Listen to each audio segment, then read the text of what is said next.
Okay now चलें, यहाँ पर डिस्कस हो रहा था the general anatomy of the bone. बता चुके आपको कि bone is one of the 4 tissues in your body. It's a connective tissue. कैसे कनेक्टिव टिश्यू है, क्या उसमें फीचर्स हैं, वो दिखाया।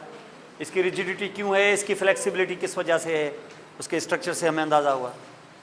हम यहाँ पे देखने को मिला हमें यहाँ के बोन की रिजिडिटी उसके कैल्शियम साल्ट्स की वजह से है। और कैल्शियम साल्ट्स यहाँ कैसे जमा होते हैं, कैसे यहाँ से स्क्रैप होते हैं, सेल्स कौन से हैं इसके अंदर, इसके क्या फंक्शंस हैं, ओवरऑल आपके बॉडी में इसकी इंपॉर्टेंस क्या है, इनको हमने बैठ के डिस्कस किया यहाँ पर। उसके बाद मैंने इसको क्लासीफाई किया into different types of the bones में।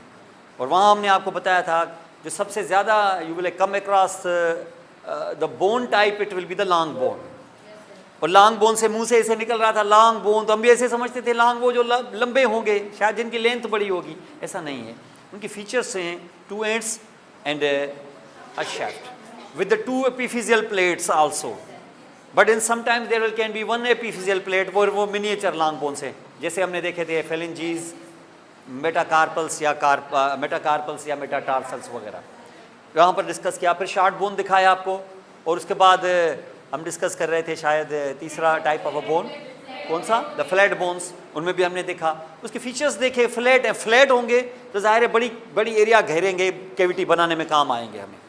तो ये तीसरा टाइप था, उसके हमने एग्जांपल्स भी देखे यहाँ पर। अब यहाँ रहे कुछ और टाइप्स हम बोन की देखने के लिए।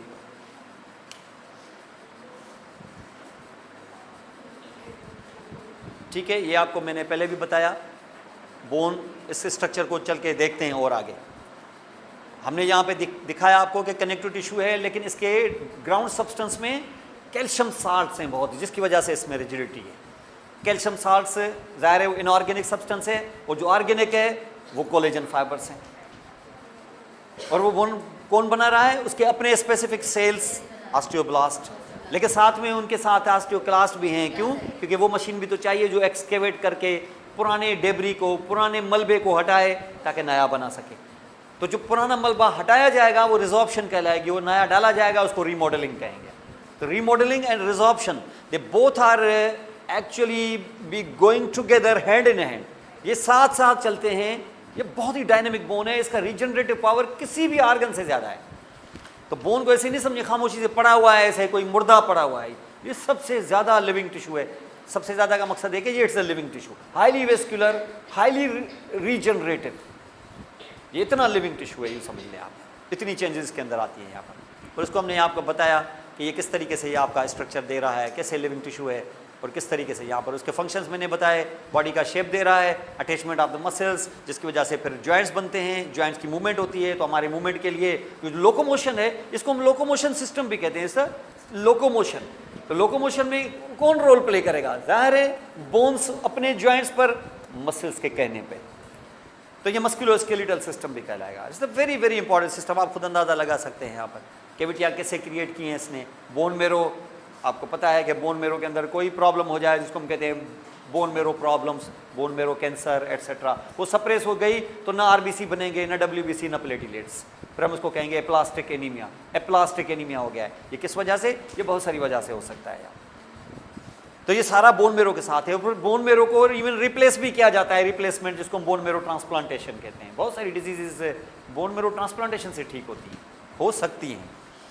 उसके साथ साथ कैल्शियम का तो ये बैंक है, state bank of the calcium, जो आप नाम ही डाल दें, आज मेरे मुंह पे आ गया है ये।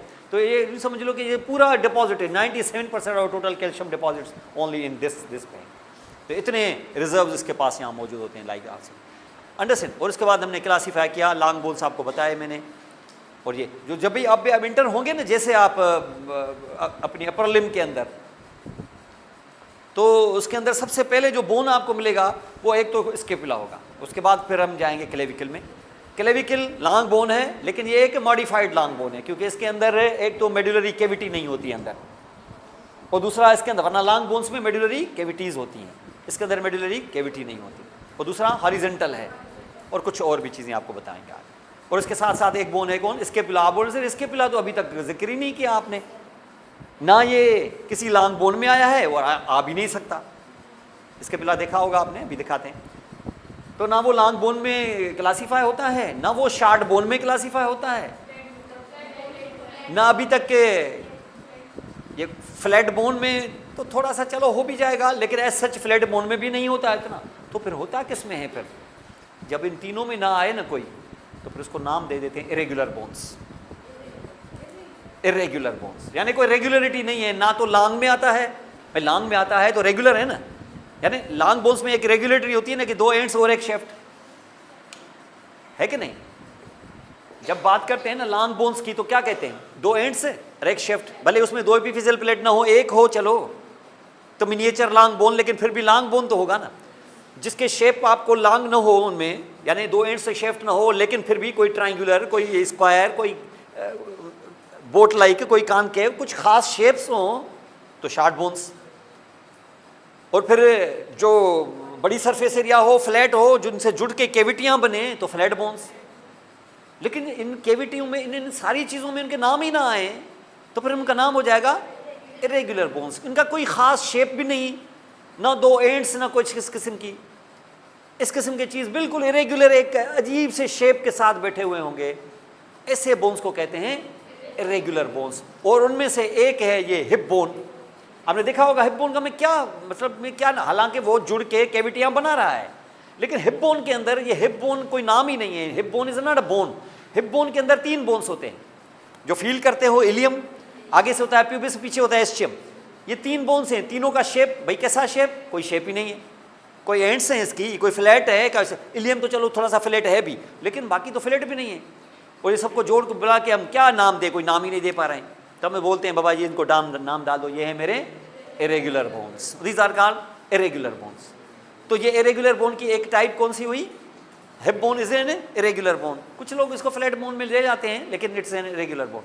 दूसरा ये स्केपुला अभी दिखाता हूँ, कोई शेप ही नहीं, अजीब एक से ट्राइंगल की तरह ऐसे बना हुआ है, कभी फ्लैट जैसी शक्ल दे रहा है तो कभी कैसी, इट्स एन इरेगुलर बोन। और सबसे ज़्यादा इरेगुलर बोन की शेप जो है ना, वो है फेस के बोन्स। तुम यहाँ से मैक्सिला उठा के से बाहर ले आओगे ना, बोल ही नहीं सकोगे किस शेप का है। फ्रंटल बोन लेके बाहर आ जाओ तो फ्रंटल तो चलो थोड़ा सा फ्लैट लग भी रहा है, लेकिन maxilla is not like flat, it is irregular. अंदर आप दूसरे बोन लेके आओगे, जैसे इथमोइड, स्फेनोइड वगैरह, इस किस्म के बोन्स देखेंगे इरेगुलर। दिखाता हूँ कैसे। तो जो चौथा टाइप है वो इरेगुलर बोन्स, कौन से? फेस के क्रेनियल कैविटी के नहीं, क्रेनियल कैविटी वाले तो फ्लैट थे ही। फेस के bones irregular, scapula irregular, hip bone irregular. आप यहाँ पे देखें ये इरेगुलर बोन्स, जो चौथा टाइप है बोन का, ये इरेगुलर बोन्स। ये शॉर्ट बोन जो मैंने अभी आपको दिखाए थे, ये शॉर्ट बोन देख रहे हैं, ये कार्पल्स और ये टार्सल्स। लेकिन इनका कोई ना कोई शेप है, जैसे कॉनकेव है, चौरस है, क्यूबॉइड है, वगैरह वगैरह। ये फ्लैट बोन्स अभी आपको दिखाए मैंने खास। अब ये इरेगुलर बोन्स है। अब देखें यहाँ इरेगुलर बोन्स में ये ना तो लॉन्ग जैसे, ना शॉर्ट, ना फ्लैट, तो जाहिर है कुछ तो हम नाम देंगे ना उनको, तो these will be called as the irregular bones. अब इरेगुलर बोन्स में सबसे पहले आप देखें ये वर्टिब्रा खुद आप देखें, लग नहीं रहा होगा इज एन इरेगुलर बोन। कुछ लोग उसको लॉन्ग बोन भी कहते हैं ऊपर भी है, नीचे भी है, 2 एंड से, और छोटा सा जो बीच का ऐसा है वो शेफ्ट है एक तरह से, लेकिन बहरहाल इसको फिर भी इरेगुलर बोन्स में काउंट करते हैं, ये इरेगुलर बोन। तो vertebrae will be an example of irregular bone. ये देखें, ये फेस को ऐसे खोल के दिया है आपको, ये देखें इतना बड़ा बोन, कौन सा? फील करें अपना बोन, डरे मत। ये जो ऊपर के टीथ लगे हुए हैं इनको मैक्सिलरी टीथ कहते हैं, क्योंकि ये मैक्सिला में फिट है। और मैक्सिला का ये बोन देखें कैसे, एक नोज की तरफ गया प्रोसेस, ये इधर गया, ये यहाँ गया, कोई है कोई शेप कोई इसका। देखें नेजल बोन देखें ये अंदर, और ये दूसरे बोन से जितने भी, ये देखिए ये बोन देखें, ये ऊपर एक प्रोसेस, ये यहाँ, ये चीक का बोन है। ये जब आप हाथ डालते हैं ना, जब घूसा लगता है ना यहाँ पर, जो सबसे पहले बोन फेस करता है वो जायगोमेटिक बोन कहलाता है। ये जायगोमा, चीक बोन जिसको बोलते हैं। डिप्रेस जो है ना, ये मैक्सिला है, ये चीक बोन है। आप अपना जायगोमेटिक बोन फील करें, आप अपना पंच बनाएं और ऐसे लगें, देखें आपको जो सबसे पहले बोन टच करेगा ना, ये जायगोमेटिक।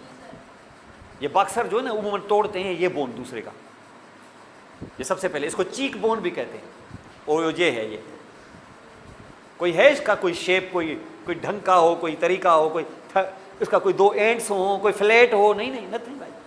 और बहुत सारे हैं, अब सबके नाम लेने की जरूरत नहीं है, लेकिन आप समझ सकते हो फेशियल बोन्स, वो जो फेस बनाए, दीज आर इरेगुलर बोन्स, तो ये इरेगुलर बोन्स होते हैं। तो this is good example of irregular bones. अब आप यहां पर जो पांचवा टाइप है ये आप देख लें, न्यूमेटिक बोन्स। न्यूमा वर्ड किससे निकला हुआ है? ये पी साइलेंट है, ये वैसे आपको पता होगा, ये इंग्लिश ग्रामर और इस लैंग्वेज की का उसूल है कि अगर पी के बाद कोई वॉवेल ना आए तो पी साइलेंट हो जाता है। बहुत सारे हैं ऐसे, साइकोलॉजी। अब ये है नमूनिया आपने सुना होगा, नमूनिया, और भी बहुत होंगे। तो ये है न्यूमेटिक बोन्स, ये नमूनिया से निकला हुआ है। नमूनिया दरअसल लंग से निकला हुआ है। न्यूमो एयर को बोलते हैं। ये न्यूमेटिक बोन्स हैं, क्यों? क्योंकि इसमें एयर फंसा हुआ होता है, क्योंकि इसके अंदर साइनसेस होते हैं। ये मैंने बताया था ना आपको अभी थोड़ी देर पहले कि ये जो फेस के बोन्स हैं ये सॉलिड नहीं है पत्थर की तरह, इसके अंदर हॉलो है, कैविटी। जैसे रूम है, ये रूम पत्थर नहीं है, इसके अंदर हॉलो है। और जब जैसे गिलास है, गिलास टोटल सॉलिड नहीं होता है, उसके बीच में कैविटी होती है, और जब आप उसको नॉक करते हो तो आवाज आती है टन, रेजोनेंट, क्योंकि अंदर एयर होता है। ऐसा ही इन बोन्स के अंदर है। ये यहाँ पे अंदर क्या है, अंदर हाथ डालेंगे तो इसके अंदर क्या है, हॉलो है, कैविटी है। और कैविटी में क्या फंसा हुआ है, एयर फंसी हुई है। ऐसी, इसलिए ऐसे बोन्स को जिसके अंदर कैविटियां होती हैं और उसके अंदर एयर फंसी हुई होती है, ऐसे बोन्स को कहते हैं द न्यूमेटिक बोन्स।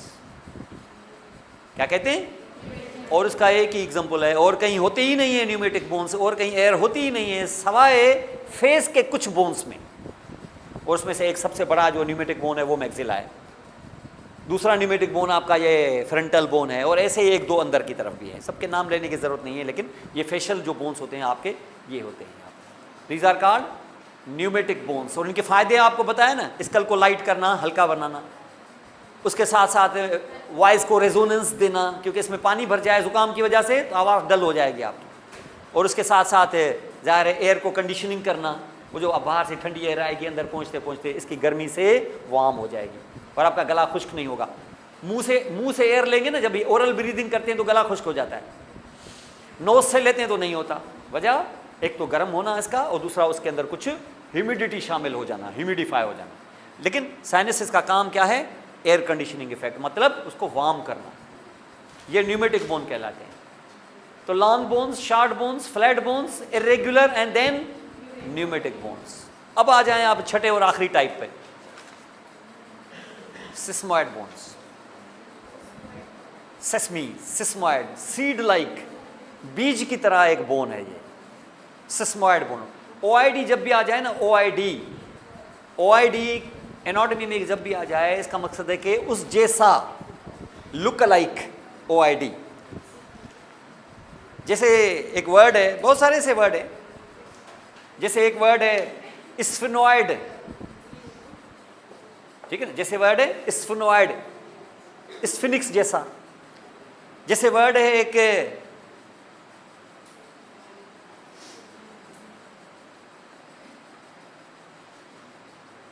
चलो मेरे जहन में आ जाएगा। बहरहाल ये जो अभी वर्ड आपको बताया सिस्मॉइड, ओआईडी मीन से लुक लाइक। ओआईडी इतने लफ्ज इस्तेमाल होंगे आपके एनाटॉमी के अंदर, तो लाइक दैट, अंडरस्टैंड। तो ये इस तरीके से यहां पर होगा। और ये जो है अभी आपका सिस्मॉइड, सीड लाइक। अब आप इस बोन पे नजर डालें,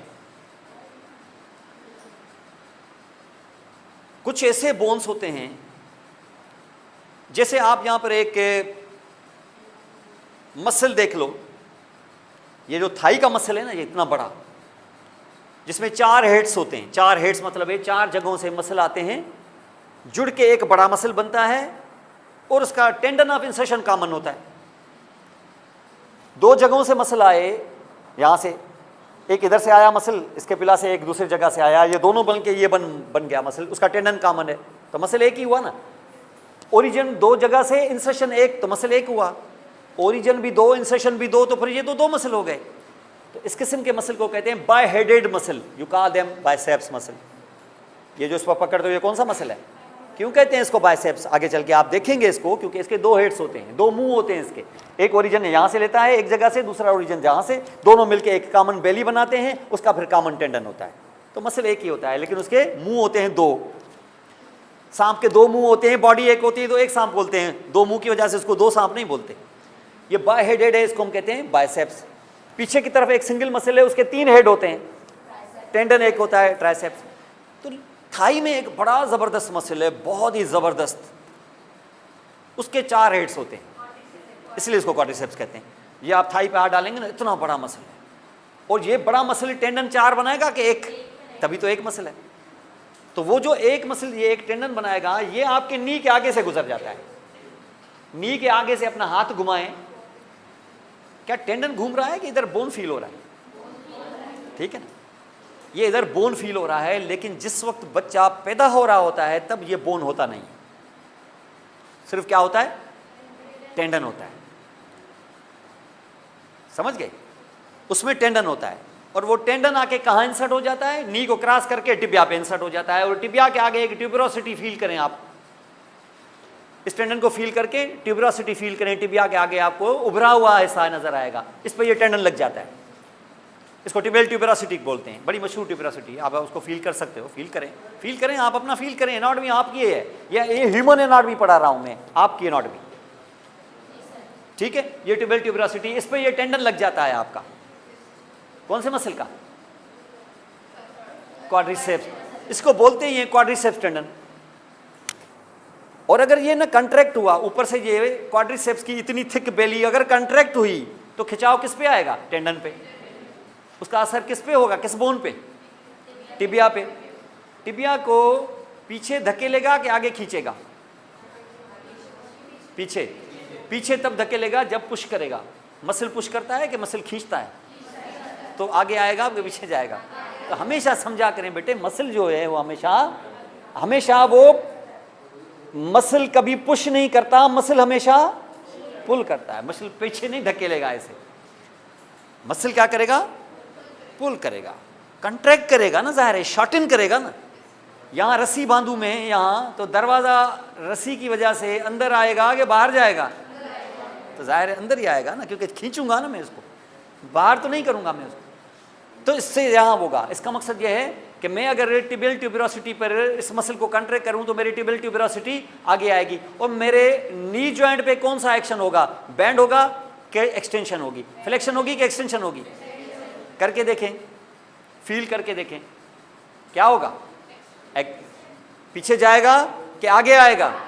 तो आपकी जो लेग है वो बैंड होगी कि सीधी होगी? तो सीधा क्यों नहीं बोलते कि ये एक्सटेंड करेगा? समझ गए?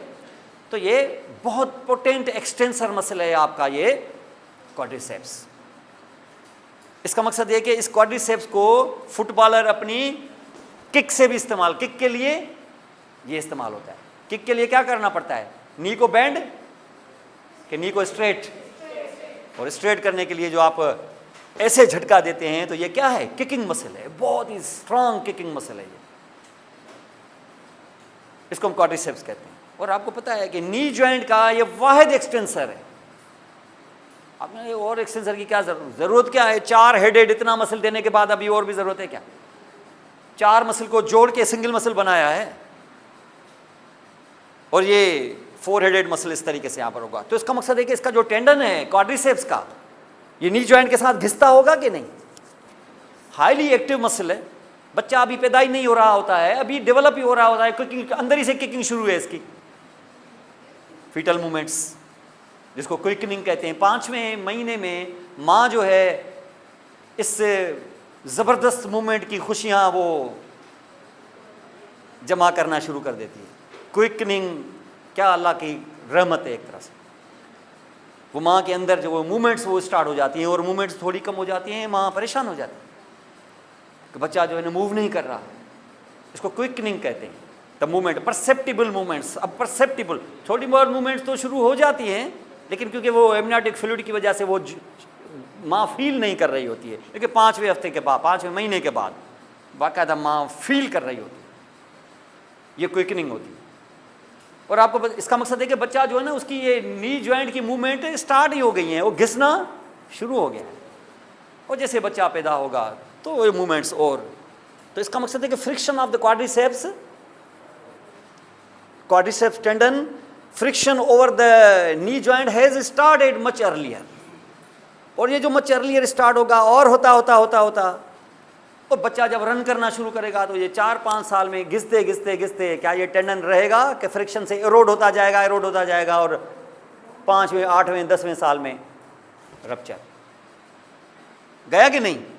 आप खुद सोचें, एक मिसाल ले लें, जैसे शीशा होता है ना, अब थोड़ा सा मिसाल लिया करें, आप सोचा करें कि ये क्या है, अल्लाह ताला ने इंसान को इतनी अकल है, वो तो अल्लाह है। जैसे शीशा होता है ना, आप कभी शीशा लेने के लिए जाएं, लड़कियों को तो कम पता होगा, बॉयज़ थोड़ा सा ध्यान दें। जैसे शीशा है, आप कटवा के ले आते हैं 2 शीशे, उसको बाइंड करने के लिए फिर वो रस्सी डालते हैं ना उसके ऊपर, रस्सी पर अगर वो शीशे के साथ ऐसे एजेस के साथ रस्सी बांध दें, बस ड्यूरिंग ट्रांसपोर्ट वो रस्सी ऐसे ऐसे ऐसे ऐसे घिसती जाए तो घर आते आते है कि नहीं, ऐसा होता है। वो शीशे वाले क्या करते हैं, एक आदमी बताए, लगा देते हैं, समझ गए क्या करते हैं, जैसे ही वहां टर्न आता है ना एज पे, उस जगह पर गत्ता डाल देते हैं। हाँ, कॉमन सेंस है, बिल्कुल आपने देखा है, इसके ऑब्जर्वेशन देखें, यही चीज़ ही तो है यहाँ पर, और क्या है। तो ये देखें, जहाँ से ये एज इस तरीके से टर्न ले रहा है, उस जगह पर वो गत्ता डाल देते हैं। अब आपका वो जो रस्सी जहाँ से बेंड दे रही है वो किस पे घिसती है, शीशे पे कि गत्ते पे, तो फ्रिक्शन जो है वो मिनिमाइज हो जाती है कि नहीं। और घर आते आते उससे जो आपकी जो रस्सी है वो कटती नहीं है, क्योंकि ये अगर ना होता गत्ता तो वो किस पे घिसती, शीशे के शार्प एज पे घिसती, और इस तरीके होते होते वो रप्चर हो जाती। नेचर ने यही काम यहाँ किया है। अब सर कैसे, यहाँ कौन सा गत्ता डाला है, कोई सख्त सी चीज़ डाली है, कैसे, जब ये फ्रिक्शन होती जाएगी तो ये टेंडन क्या है, कनेक्टिव टिश्यू है ना, या मसल टिश्यू है। आपको पता है मसल टिश्यू तो वो बीच की बेली है, तो ये जो इंसर्शन का टेंडन है ये कनेक्टिव टिश्यू है। तो ये टेंडन कनेक्टिव टिश्यू है, तो ये घिसते इस टेंडन के सेंटर में आस्ता आस्ता इस टेंडन का सेंटर जो है वो टेंडन न रहते हुए कार्टिलेज में कन्वर्ट होना शुरू हो जाएगा, जो थोड़ा सा सख्त तो होगा, टेंडन से तो सख्त होगा। यानी ये आपका टेंडन है, ये घिस रहा है। टेंडन अपने आप को बचाने के लिए क्या करेगा, सेंटर में छोटा सा कार्टिलेज डेवलप होगा, और वो कार्टिलेज आस्ता आस्ता इंक्रीज होता जाएगा, बड़ा होता जाएगा। अभी तो बना है कार्टिलेज, लेकिन इस कार्टिलेज के अंदर अब कैल्शियम साल्ट ये वो दफन होना शुरू हो जाएंगे और ये बोन बनता जाएगा। किसमें आ गया है बोन, अब किसमें, टेंडन में। तो टेंडन का वो सेंट्रल पोर्शन अब टेंडन नहीं रहा, वैसे तो टेंडन ही रहा, लेकिन उस टेंडन का थिकनेस का 80% अंदर का हिस्सा बोन बन चुका। बाहर का 10% अभी भी फाइब्रस टिश्यू है, अंदर का 10% अभी भी फाइब्रस टिश्यू है, लेकिन बीच की थिकनेस क्या अभी भी टेंडन के बोन। तो ये बोन किस में दफन है, टेंडन्स में। क्या फायदा इसका, वो फ्रिक्शन को बचा लेगा, वरना अगर पूरा का पूरा टेंडन होता तो वो रप्चर हो सकता था। ये खास तौर पे कहाँ होते हैं, जहाँ फ्रिक्शन ज़्यादा होती है।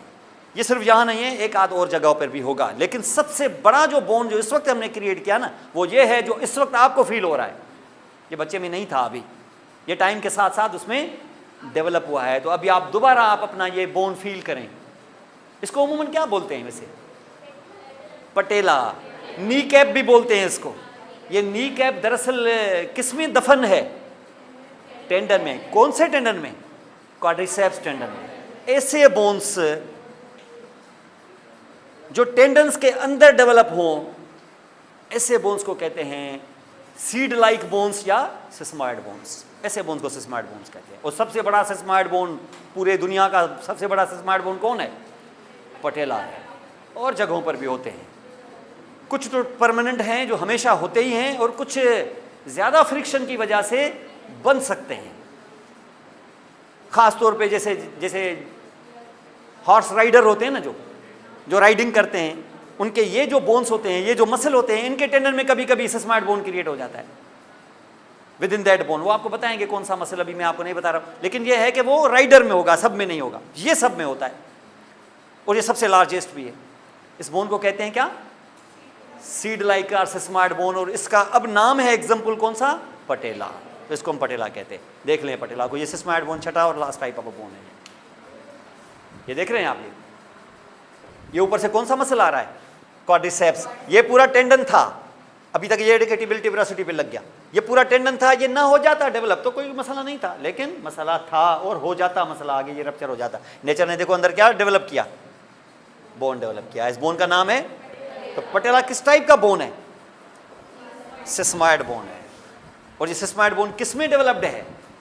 टेंडन ऑफ क्वाड्रिसेप्स में। क्वाड्रिसेप्स टेंडन के अंदर ये डेवलप हुआ है। अब जो क्वाड्रिसेप्स टेंडन के अंदर डेवलप है, तो ये कौन सा टेंडन है? Quadriceps tendon. और ये कौन सा टेंडन है? ये भी क्वाड्रिसेप्स टेंडन है, लेकिन क्योंकि ये पटेला के बाद शुरू होता है, इसलिए इसका नाम पड़ जाता है पटेलर लिगामेंट। वरना patellar ligament is the last part of which tendon? Quadriceps tendon. लेकिन हम इसको कहते हैं पटेलर लिगामेंट, तो इसको हम पटेलर लिगामेंट कहते हैं। तो these are actually very important यहाँ पर। तो इसका काम क्या है? इसका काम है कि ये फ्रिक्शन को रोके और उसको स्ट्रेंथ दे यहाँ पर, अदरवाइज आपको ये प्रॉब्लम कर सकता है।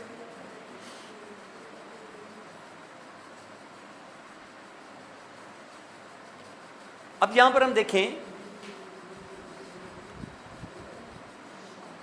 ये एक आम जो लॉन्ग बोन होता है, जो आप अमूमन करते हैं, जिसकी दो एंड से एक शेफ्ट आपने देखा, उस आम जो एक लॉन्ग बोन है, उसका स्ट्रक्चर, ग्रास स्ट्रक्चर देखने में कैसे आपको नजर आता है? यहाँ पर देखें, यहाँ से ये पूरा बोन देख रहे हैं ना, ये अपर एंड है, ये लोअर एंड है, ये शेफ्ट है। ये पूरा का पूरा बोन जो इस वक्त मैं आपको दिखा दे रहा हूं ना,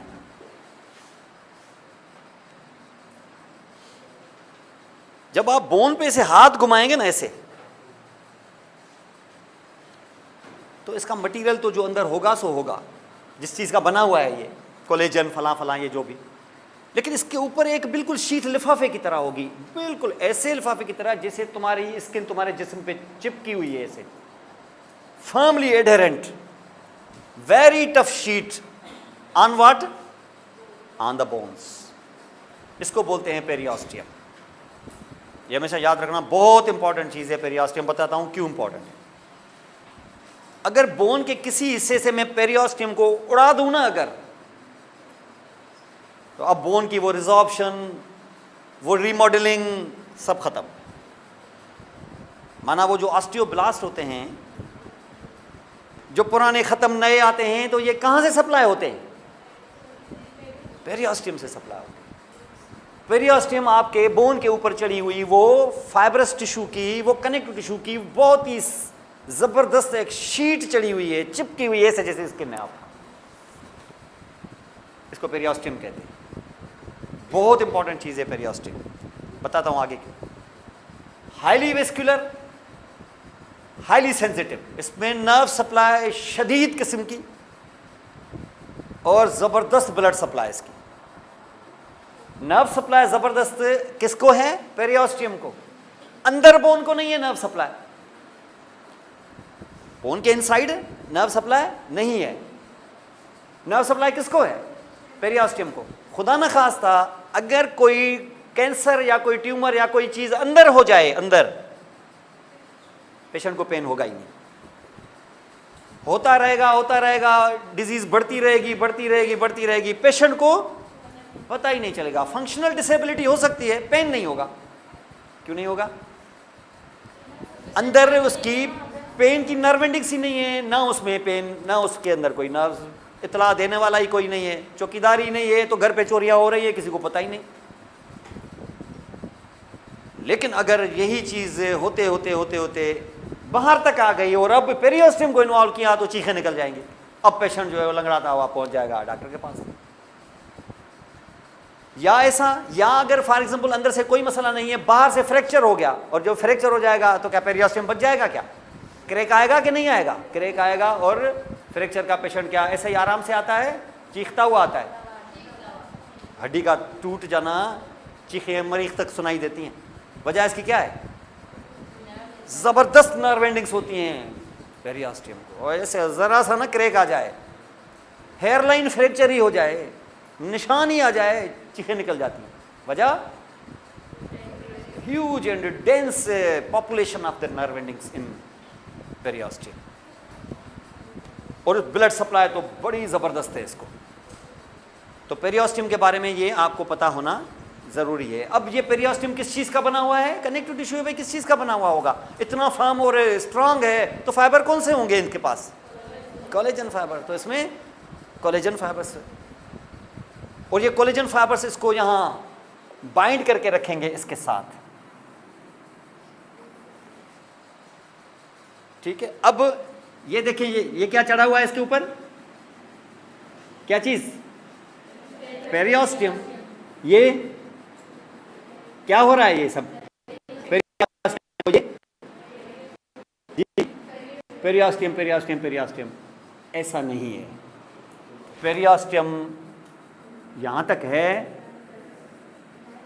एंड्स पर नहीं है पेरियोस्टियम। आप सर एंड्स पर नहीं है तो फिर पेरियोस्टियम क्या यहां आके खत्म हो गया? बिल्कुल खत्म हो गया। यहां के बाद पेरियोस्टियम नहीं है, तो क्या करेंगे? यहां तक पेरियोस्टियम है, उसके बाद पेरियोस्टियम को मैं यहां से उड़ा दूंगा। ये पेरियोस्टियम समझ लो कि है पेरियोस्टियम, लेकिन अब उसका नाम पेरियोस्टियम नहीं है। क्या बोन पर चढ़ा है कि बोन से हट गया? अभी भी और हट गया, और हट गया, और नया बोन आ गया, फिर पेरियोस्टियम। तो ये वाला जो हिस्सा है बोन पर लगा है कि बोन से हट गया? किसको सराउंड कर रहा है? किसको? ज्वाइंट्स को। तो ये जो पेरियोस्टियम के बाद जो मैंने चीजें हटा दी ना, तो वो जो ज्वाइंट को कवर कर रहा है, इसका नाम है कैप्सूल। समझ गए? इसका मकसद ये है कि कैप्सूल ऊपर और नीचे किसके साथ कंटिन्यूअस? पेरियोस्टियम के साथ। तो ज्वाइंट वाली जगह पर इट बिकम्स कैप्सूल। किस चीज का? वही फाइब्रस टिश्यू। तो पेरियोस्टियम फाइब्रस नहीं है क्या? वो भी फाइब्रस टिश्यू, उस जगह थोड़ा थिक होगा, तो it will be a capsule. तो लॉन्ग बोन्स के एंड्स पर पेरियोस्टियम नहीं होता। उस जगह पर पेरियोस्टियम किस में कन्वर्ट हो जाता है? कैप्सूल में कन्वर्ट हो जाता है, साइनोवियल जॉइंट्स में। और उसके साथ आपको पता है कि उसके बाद ऐसे मैंने कर दिया, अंदर जॉइंट स्पेस क्रिएट हो गई, या आर्टिकुलर सरफेस पे मैंने हाइलाइन कार्टिलेज लगाया, बाकी जगह पर मैंने साइनोवियल मेम्ब्रेन लगाई, अंदर कैविटी क्रिएट हो गई, उसमें साइनोवियल फ्लूइड आ गया, और तुम्हारा साइनोवियल जॉइंट क्रिएट हो गया।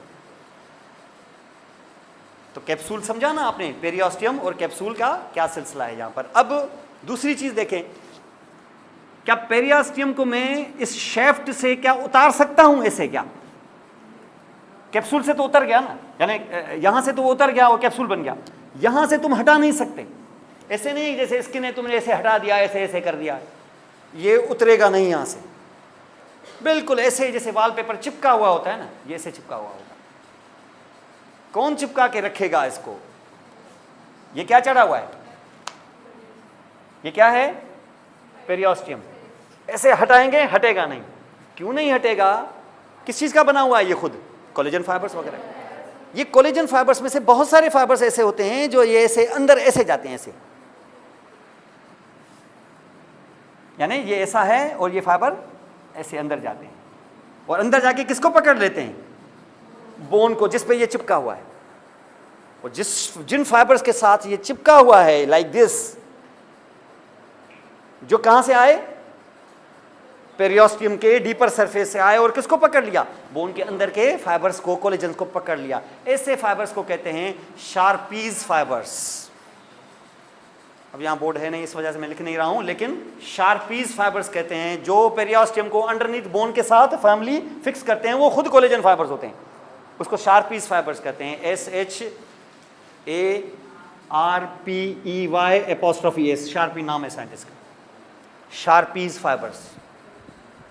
तो डेफिनेशन पूछी जा सकती है, क्वेश्चन आ सकता है, the fibres firmly anchoring the periosteum with underlying bone, they are called, नीचे 5 आपको ऑप्शंस देने, उनको हम कहेंगे शार्पीज फाइबर्स। ये कोलेजन के बने हुए शार्पीज फाइबर्स होंगे अंडरनीथ, यहाँ से जैसे यह देख रहे हैं ना, ये अंडरनीथ यहाँ पर शार्पीज फाइबर्स। अब जो पेरियोस्टियम है उस पर नजर रखें। पेरियोस्टियम बहुत इंपॉर्टेंट चीज़ है, अभी बताता हूँ कैसे। अगर आप देखें ये पेरियोस्टियम, अब देखें ये बोन है, ये टोटल बोन है, ये बाहर क्या है, ये पेरियोस्टियम है। ये देख रहे हैं, पेरियोस्टियम में 2 लेयर्स होते हैं। एक लेयर तो ये बाहर वाला है, ये देखें, इसको आउटर लेयर कहते हैं। एक जो इससे अंदर है ये, उसके बाद तो फिर बोन आ गया खुद, ये जो बोन आप देख रहे हैं। तो this will be actually the outer layer और ये इनर लेयर। जो आउटर लेयर है ये तो टोटल फाइब्रस है, और जो इनर लेयर है ये सेल्यूलर है। इसमें सेल्स हैं। कौन से cells? Stem cells. Stem cells का मकसद है कि ये स्टॉक पड़ा हुआ है यहां पर, और ये स्टेम सेल्स क्या करते हैं, ये हमेशा माइटोसिस से डिवाइड हो रहे होते हैं, और जैसे जैसे डिवाइड हो रहे होते हैं तो ये 1 लाख पड़े हैं तो 2 लाख हो जाएंगे, और 2 लाख होंगे तो ये फिर 4 लाख हो जाएंगे, और उन्हीं में से कुछ सेल्स को यहां सप्लाई किया जाएगा कि जाओ जाके बनाओ ऑस्टियोब्लास्ट। और खुद क्या करेंगे? खुद रुके रहेंगे, डेवलप होते रहेंगे, ऑस्टियोब्लास्ट की सप्लाई मिलती रहेगी पूरी जिंदगी तुम्हें, और कभी भी यहाँ इन सेलों में कभी भी कमी नहीं आएगी, क्योंकि ये भी खुद भी डेवलप हो रहे हैं। ये स्टेम सेल्स होते हैं। इसका मकसद है कि ऑस्टियोब्लास्ट जहाँ से कोलेजन बनेगा, जहाँ से ऑस्टियोसाइट्स बनेंगे, जहाँ से ग्राउंड सब्सटेंस बनेगा, आएगा किधर से? कैचमेंट एरिया कौन है? या ये जो पूरी इंडस रिवर है, इसका पानी कहाँ से आता है? ग्लेशियर से। तो कैचमेंट एरिया कहाँ है? उधर है। तुम्हारे लद्दाख में से ग्लेशियर को अगर कट कर दिया जाए तो तुम्हारी ये नदियां सारी सूख जाएंगी। ये इनकी खूबसूरती है किस वजह से? उस वजह से। तो ये जो आपने इतने खूबसूरत बोन देखे हैं, ये किस वजह से हैं? ऑस्टियोब्लास्ट की वजह से। वो आया किधर से है? ये है वो ग्लेशियर। कौन? Cellular layer of your periosteum. और इसमें बहुत सारी ब्लड वेसल्स ये सब कुछ जाएंगी, और ये आपका पेरियोस्टियम इस देखिए यहाँ से आता है। असल सप्लाई इधर से आती है, यहाँ से सप्लाई आ रही है। इसका मकसद ये है कि मैं अगर इस पेरियोस्टियम को किसी वजह से तोड़ दूँ, टुकड़ा उड़ा दूँ, तो ये बोन रहेगा कि ये बोन ख़त्म, सप्लाई ख़त्म।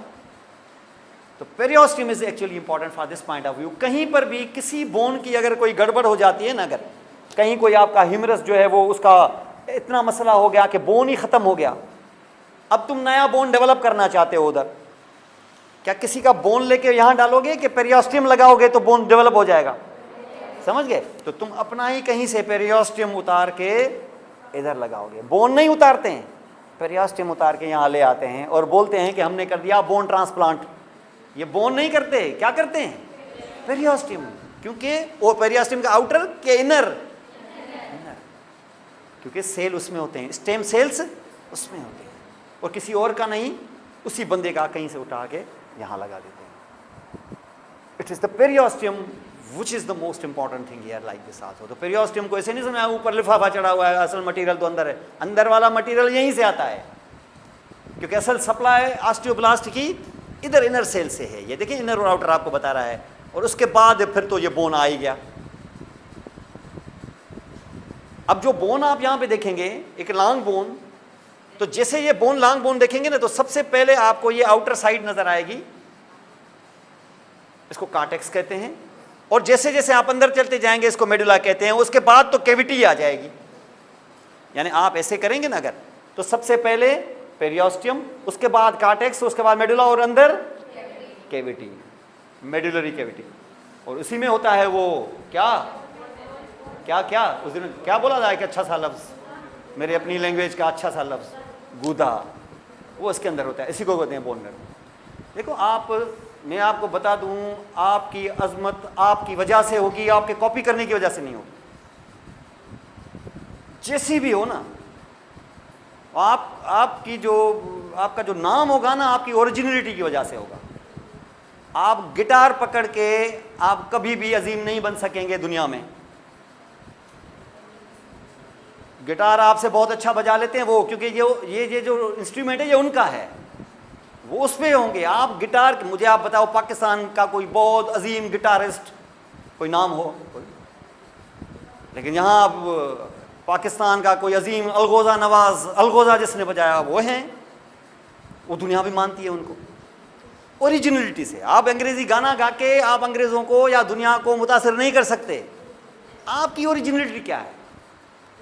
नुसरत फतेह अली दुनिया में मशहूर क्यों हुआ? क्या अंग्रेजी गाने गा के हुआ? क्या अपने अपने इंडिजिनस अपने आर्ट की वजह से। उन्होंने देखा कि ईस्ट के अंदर ये आर्ट है, ये कहता है ये इसको, ये तो बहुत बड़ी चीज़ है, और उसने नाम पैदा किया वहाँ पर अपनी ओरिजिनलिटी की वजह से। बाकी ये आप अंग्रेज़ों के साथ अंग्रेज़ी में कितना मुकाबला करेंगे मुझे आप बताएं?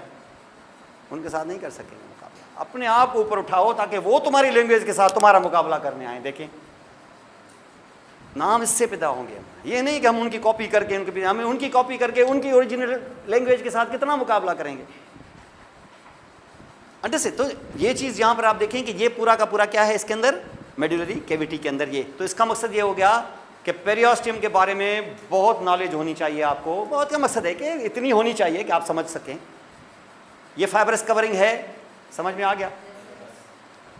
2 लेयर हैं इसके के नहीं, और इसके जो असल सेल्स हैं, जो ऑस्टियोजेनिक सेल्स हैं, ऑस्टियोजेनिक जो ऑस्टियोजेनेसिस करें, बनाएं सेलों को, वो बाहर के अंदर के सेल्यूलर लेयर अंदर स्टेम सेल्स वही तो हैं, और वो डिवाइड होते रहेंगे और उन्हीं से मिलता रहेगा आपको। यानी लोग पैदा होते रहेंगे, उन्हीं में से फौजी भी बनते रहेंगे।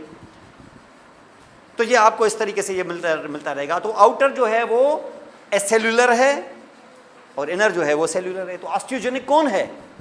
इनर है। और उसके बाद जो पेरियोस्टियम यहाँ पर दिखा कि अंडरलाइंग इससे बोन के साथ चिपका हुआ है bye means of the fibres. कौन से? शार्पीज फाइबर्स।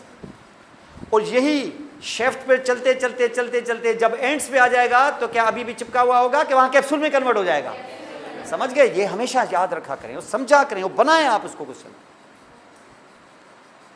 आप फर्स्ट ईयर में हैं ना, आप फर्स्ट ईयर से जो अभी जो सेकंड सेमेस्टर का बैच अभी जो एग्जाम दे रहा है, उसमें से 1-2 बच्चियां जो है ना, उनके ड्राइंग बहुत ज़बरदस्त है उनकी। मैंने एक दफ़ा आके देख लिया, वहाँ पर ही वो जो डायग्राम देखा वो उधर से कलर डायग्राम बना रही थी, और इतना ज़बरदस्त कि अभी ये जितनी भी किताबें वगैरह जो मैंने लिखी हैं ना यहाँ पर, तकरीबन हर रीजन पे लिखी हुई है मेरी, तकरीबन 11-12 किताबें हैं, लेकिन उनकी जितने भी डायग्राम्स हैं ना वो हमने स्नेल से लिए हुए हैं। टेक्स्ट हमने चेंज किया हुआ है, वो तकरीबन ओरिजिनल है, लेकिन डायग्राम्स जो है ना वो हमने स्नेल से लिए हुए हैं। वो स्नेल से लेने की वजह से जब मेरे पास पब्लिशिंग कंपनी जब आई और उन्होंने कहा कि ये बुक्स आप हमें कॉपीराइट दें और हम इसको, तो जब डायग्राम उन्होंने देखा वो बोला कि डायग्राम जो है ना वो लिफ्ट किए हुए हैं स्नेल से और उनका कॉपीराइट हो जाएगा। हमारी जो कंपनी है वो इंटरनेशनल मकसद है कि 10-12 कंट्रीज़ में बुक्स जो है ना वो डिस्ट्रीब्यूट करती है। डायग्राम्स जो है ना ये आप ओरिजिनल हमें दें। अब डायग्राम एनाटॉमी में इतने होते हैं कि उसके लिए टाइम चाहिए, उसके लिए एक्सपर्ट चाहिए, वो जो डायग्राम्स बनाए। तो इतने सालों से ये किताबें ऐसे ही पड़ी हुई हैं, मकसद है कि वो पब्लिशर, और मुझे भी इतना टाइम नहीं मिल रहा है। मुझे लास्ट टाइम सिर्फ उस फर्स्ट ईयर के बैच में आके मुझे अंदाज़ा हुआ कि ये 2 बच्चियाँ ऐसी हैं जो इन सारी किताबों के डायग्राम मुझे ओरिजिनल बना के दे देंगी। और फिर मैंने उनको ऐसे बोला कि मैंने कहा ये जैसे जैसे आपका ये नया रीजन हो जाए तो नए रीजन में जो आप डायग्राम बनाते हैं मैं आपको पेपर दे दूंगा, उस पर डायग्राम बना के आप मुझे दें। अब क्योंकि एग्ज़ाम बहुत करीब था तो मैंने उनको ज़्यादा एंगेज नहीं किया इस चीज़ में। मैंने कहा फ़िलहाल आप अपने एग्ज़ाम दे जाओ, अभी जो आएंगे आप 3rd सेमेस्टर में जो स्टार्ट होगा हेड एंड नेक, वहाँ से डायग्राम्स मुझे आप बनाना देंगे। वो बोलेंगे हम दूसरे भी आपको बना के दे देंगे, अपर और लोअर लिम्ब के। मैंने कहा नहीं, फ़िलहाल वो नहीं, फ़िलहाल जो रीजन आप कर रहे हैं उसके मुझे दें। मैं देखूंगा कि कौन से पेपर पर प्रेस वाले से पूछेंगे कि कौन से पेपर पर ये बनाने चाहिए जो मुझे फिर प्रेस में भी काम आ जाए।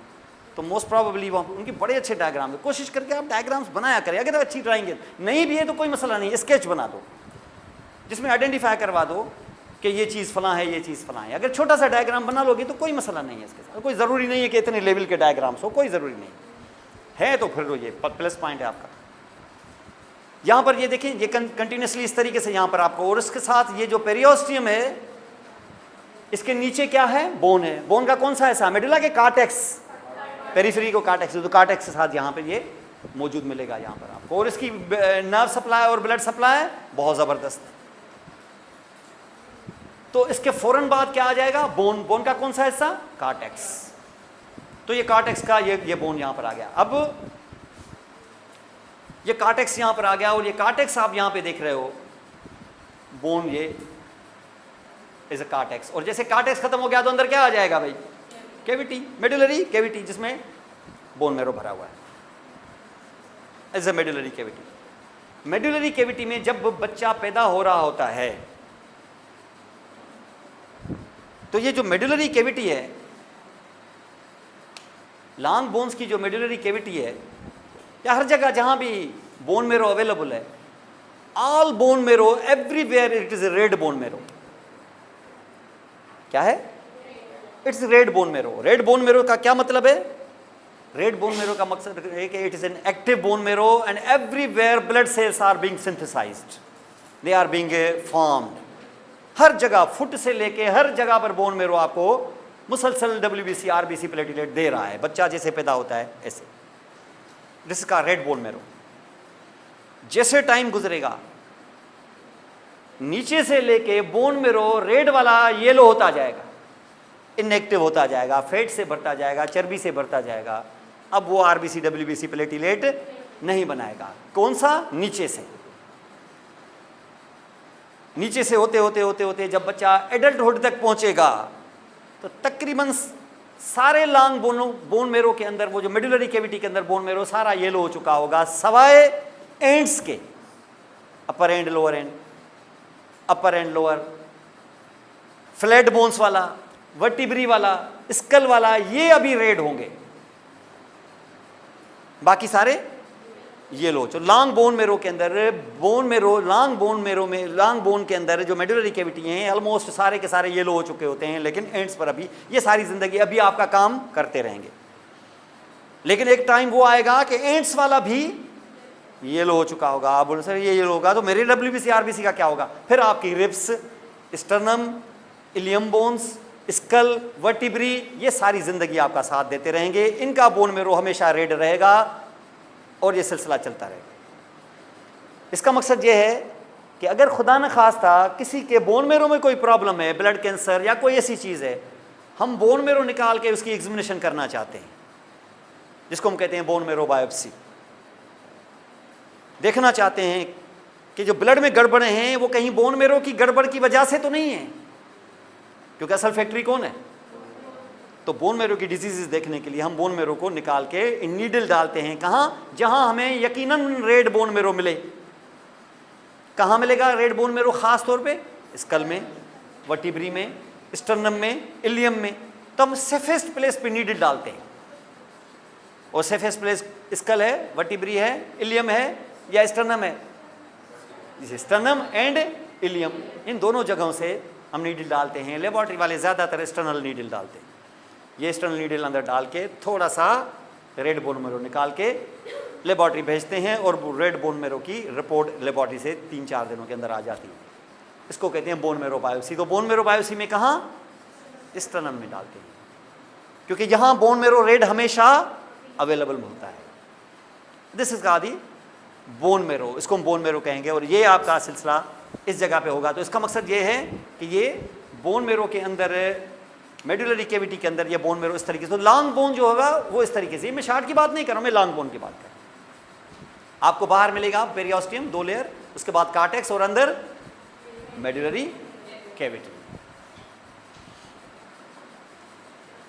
और ये जो लॉन्ग बोन्स आपने देखे थे, इसकी एक थी एंड और एक था शेफ्ट। और आपको पता है ना कि ये जो ऊपर आप देख रहे हैं एपिफिसिस, और ये एपिफिसिस और बीच में डायफिसिस, और ये दोनों जुदा होते हैं in the beginning by means of a cartilage. ये हाइलाइन कार्टिलेज, ये primary cartilaginous joint young bone में ऐसा होता है। अभी बोन फुली डेवलप नहीं हुआ है, इसको हम कहते हैं एपिफिजियल प्लेट। अभी ये एपिफिजियल प्लेट नहीं है, एपिफिजियल प्लेट इतनी थिन नहीं होती है, इतनी थिक होती है। ये तो लाइन है। इसका मकसद क्या हुआ? इसका मकसद है कि फ्यूजन हो चुकी है। फ्यूजन, क्योंकि ये अगर अभी मौजूद होता तो ये इतना चौड़ा होता, फिर कहते हैं हम इसको एपिफिजियल प्लेट। ये होते होते होते होते लाइन हो गई है, तो epiphyseal plate has been replaced by epiphyseal line. That means the bone has been fully grown now. क्योंकि एपिफिजियल लाइन आ गई तो कार्टिलेज नहीं रहा। अब बच्चे की एज जो है 17 से ऊपर हो गई है। ये समझ रहे हैं आप? तो ये epiphyseal line means is a fully grown child है। ये बच्चा जो है ना वो 17 साल से ऊपर का हो गया, ये एडल्ट है, ये एडल्ट बोन है। यहाँ पे ये 2 एंड्स आप यहाँ पे देख रहे हो, ये शेफ्ट है यहाँ पर। और जब आप एंड पे जाते हैं यहाँ पर, इस पे आप ध्यान दें। आप देखिए शेफ्ट और एंड में क्या फर्क था फ्रॉम पेरियास्टियम पॉइंट ऑफ व्यू। यहां तक पेरियास्टियम चढ़ा हुआ है, लेकिन इधर पेरियास्टियम नहीं है। किसमें कन्वर्ट हो गया? कैप्सूल में। अब अगर मैं इधर आऊंगा ना, यहां का ट्रांसफर सेक्शन काटूंगा, तो मुझे सबसे पहले क्या नजर आएगा कि दोनों लेयर्स, और उसके बाद बोन का कार्टेक्स और अंदर मेडुलरी कैविटी। लेकिन जब आप यहां आएंगे ना, यहां एंड्स पे, वहां ऐसा नहीं होगा। एक तो पेरियास्टियम नहीं है, पेरियास्टियम क्या नहीं। दूसरा अंदर जाएंगे तो अब कार्टेक्स और मेडुलरी कैविटी नहीं। आप सर उधर फिर क्या है? उधर कनेक्टिव टिश्यू तो है। यहां जब आप पहुंचेंगे ना एंड्स पे, तो यहां एंड्स पे आके अंदर आपका वो जो एक्स्ट्रा सेलुलर मैट्रिक्स है, यानी वो जो आपके कोलेजन फाइबर्स हैं, और ये कार्टेक्स और मेडुला में कन्वर्ट नहीं होंगे, या मेडुलरी कैविटी नहीं होगी। इनके जो फाइबर्स होंगे वो ऐसे क्रॉस करेंगे, यानी यूं समझ लें कि इसके जो फाइबर्स इस जगह, ये मैं शेफ्ट की बात नहीं कर रहा हूं, एंड्स की बात कर रहा हूं, ऐसे ऐसे फिर ऐसे ऐसे ऐसे एक नेटवर्क सा क्रिएट हो जाएगा। और नेटवर्क जब क्रिएट हो जाएगा तो क्या अब वो कार्टेक्स और मेडुलरी कैविटी कुछ ये रहा क्या यार?